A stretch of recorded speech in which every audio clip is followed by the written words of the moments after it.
Mini episode 1678 of the FDH Lounge is brought to you by Sportsology, delivering unconventional columns and webcasts about sports, TV, music, movies, and more. Follow them on the web at sportsology.com. The FDH Lounge. You'll want to schedule your life around it. A long time ago, on a gloomy, wet Cleveland spring night, two men stand alone amidst the late-night drizzle. Their voices echo across the vacant station parking lot as they debate the merits of the great American radio show that have been missing for far too long. On that night, an idea was born. That idea became the FDH Lounge.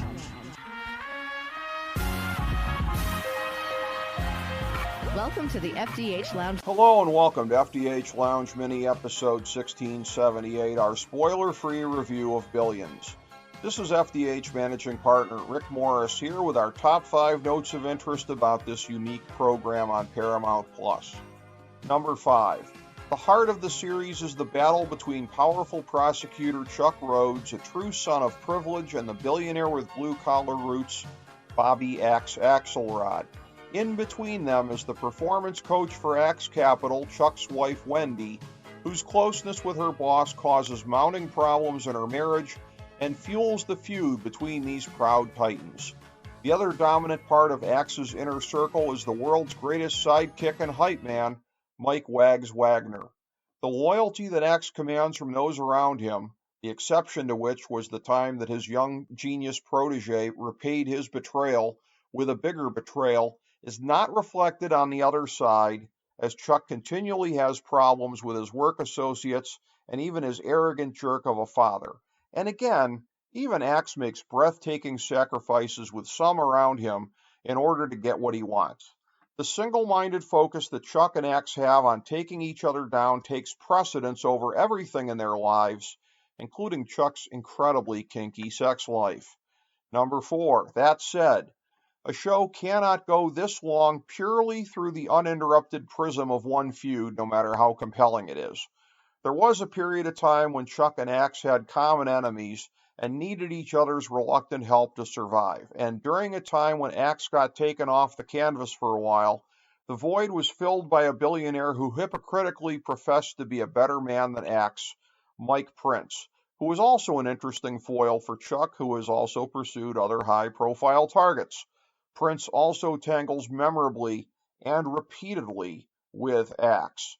Number 3. The canvas is full of colorful characters in Chuck and Axe's orbits.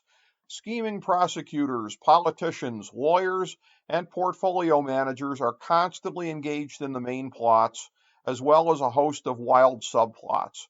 And because this is set in the highest profile circles in New York, there are a ton of great guest appearances as well. Number 2. The cast is absolutely incredible, with Paul Giamatti, Damian Lewis, Maggie Siff, and David Costabile at the top of the proverbial card. Beyond that, the depth is incredible, with John Malkovich, Dola Rashad, Jeffrey DeMunn, Dan Soder, Terry Kinney, Glenn Fleshler, Stephen Kunken, Ben Schenkman, Rob Morrow, Jerry O'Connell, Danny Strong, Christopher Denham, and Eric Bogosian, just a few of the names on one of the deepest Showtime rosters ever. Number 1. This compelling dramedy is the union of tremendous writing and acting talent. That said, it's not as pure as many of the golden age of TV shows such as Breaking Bad and Justified. It's a bit soapy in the mold of Dallas, although it applies fairly innovative storytelling devices. It's not masterpiece theater, with many storylines wrapped up a bit too neatly, but it's a lot of fun, and the twists and turns keep you in suspense. And the series finale really stuck the landing with outstanding closure in some areas and hints for what are rumored to be a couple of spin-off series. We can't wait for those, and we recommend Billions strongly. Thank you for joining us for this mini episode of the FDH Lounge.